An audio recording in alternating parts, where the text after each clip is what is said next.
I'm Sue, And I'm Fern. and we both received lung transplants from the same donor back in February 20th of '07. She got the left lung, which is why she's sitting over here, and I got the right one because I'm always right. We didn't know it. We had never met each other prior to our transplants, but we do live about a mile away from each other in Apple Valley, Minnesota, which is a relatively small community. And we would have never met had we not both needed our lungs replaced. So I was born and raised in Kentucky, and Kentucky is a big tobacco state. And my grandparents and everyone raised it, and it was just something that you did back in the 50s. And there was no health problems connected to it at that time. So I was a dummy and smoked and for 40 years. And many in my family had emphysema and asthma and stuff, but I thought it would never affect me.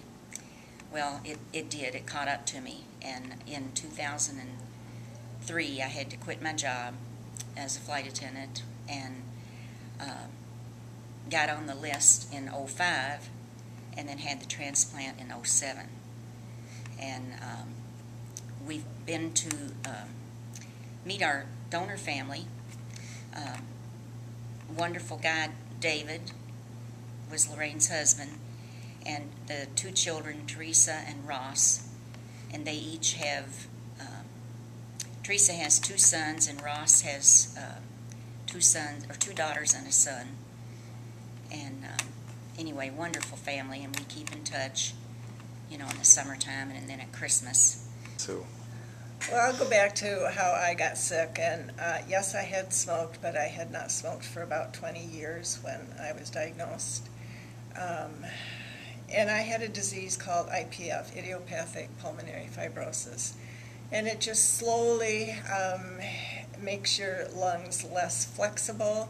In fact, when they removed my right lung, they had to scrape it off my chest wall. It just wasn't functioning. So now I have this new right lung in me, and it's actually 10 years younger than I am, so I have a new birthday, I guess. The lung transplant obviously was life-saving. Had I not been able to have that, I would have died many years ago. And so I'm grateful. It was, what a gift. I mean, everybody talks about that and says it's a gift of life, and it truly is. Because I wouldn't be here if I hadn't gotten that, if Lorraine hadn't signed up to be a donor. And it's been wonderful meeting her family and getting to know a little bit about them. And it was interesting the day that we met them. As we were leaving, her husband is a tall man, and he bent over to give me a hug. And he was crying. He cried nearly the whole day that we were there. And he said, I miss her every day. He said, but as I hug you, I can feel you breathing, and I know that she lives on in you. And it was a wonderful experience. Sad, happy, but a wonderful experience nonetheless. And once you have faced death and know that you won't live forever, I think you reorganize things, or that's what I did, reorganize my life to do just those things that are meaningful and helpful and good, not spend time moaning and groaning about life. So I'm a happy camper.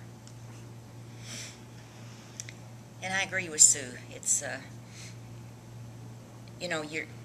you're so incapacitated when you're ill, and had been for a long time.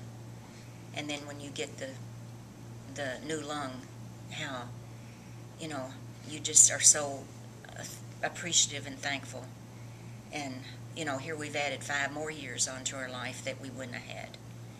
And enjoying your family and your grandchildren, and it's a wonderful experience.